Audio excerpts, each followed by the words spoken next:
آگے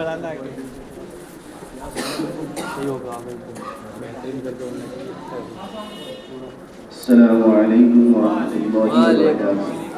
وعلیکم السلام ورحمۃ اللہ۔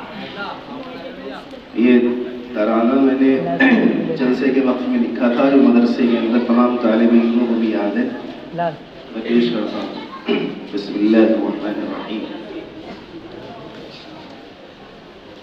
جب پوچھے تم سے کوئی کہے کیا علم کا معیار، کہہ دینا ہے کلیمی ہمر علم بے مثال۔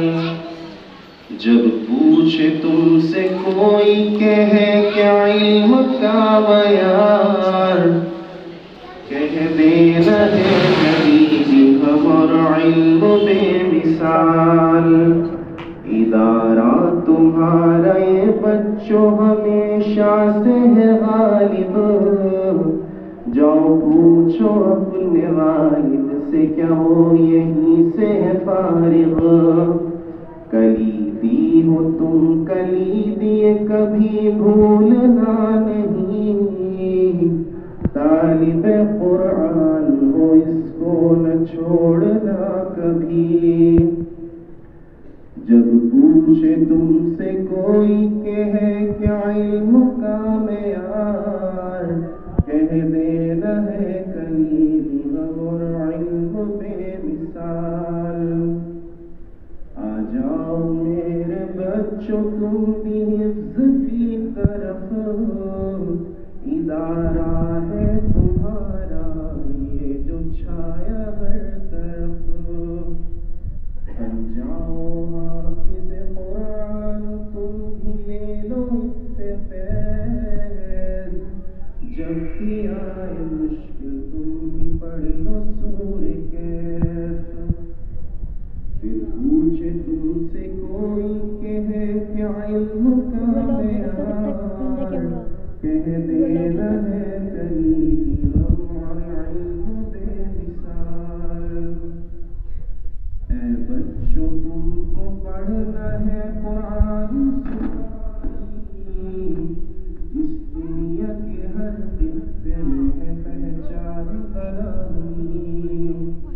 اسلام کے تم نوروں بنو پکے مسلمان، قرآن ہو نس نس میں تبھی پکی بنے بات۔ پھر پوچھے تم سے کوئی کہے کیا علم کا معیار، کہہ دینا ہے کلیمی ہمر علم بے مثال۔ اور یہ مصرع جو کہ پرائمری سیکشن بھی ہے اور دینی سیکشن بھی ہے، دونوں کو ملا کر کے یہ مصرع تیار کیا تھا کہ تم حافظ قرآن ہو اور ہو انجینئر، ہر بیت میں تم ہی رہو سب کے سینئر۔ تم حافظ قرآن ہو اور ہو انجینئر، ہر بیت میں تم ہی رہو سب کے سینئر۔ تم ڈاکٹر ہو یا وکیل یا ہو پروفیسر، ہر فرد تم کو بولے حافظ قرآن ہے آفیسر۔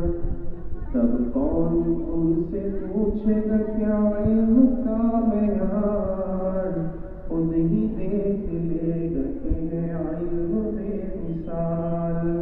اس میں وکیل کا تذکرہ اس لیے کیا گیا تھا کیونکہ ایک ذہن میں اٹکی ہوئی چیز تھی کہ جب بابری مسجد کا مسئلہ تھا تو قرآن کی جو تفسیر سپریم کورٹ کے اندر کی تھی وہ کبھی سمپل نہیں کی تھی۔ ہمارے پاس کوئی ایسا آدمی موجود نہیں تھا جو اس طریقے کا ماہر ہو کہ مسلمان بھی ہو اور وہ قرآن کی تفسیر اس لیول پہ کر پائے۔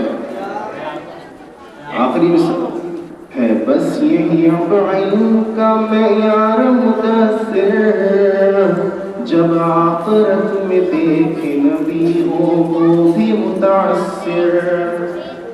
آرزو ہے میری اگر کام ہو جائے گا، اللہ کے فضل سے خود کو تو جنت میں پائے گا۔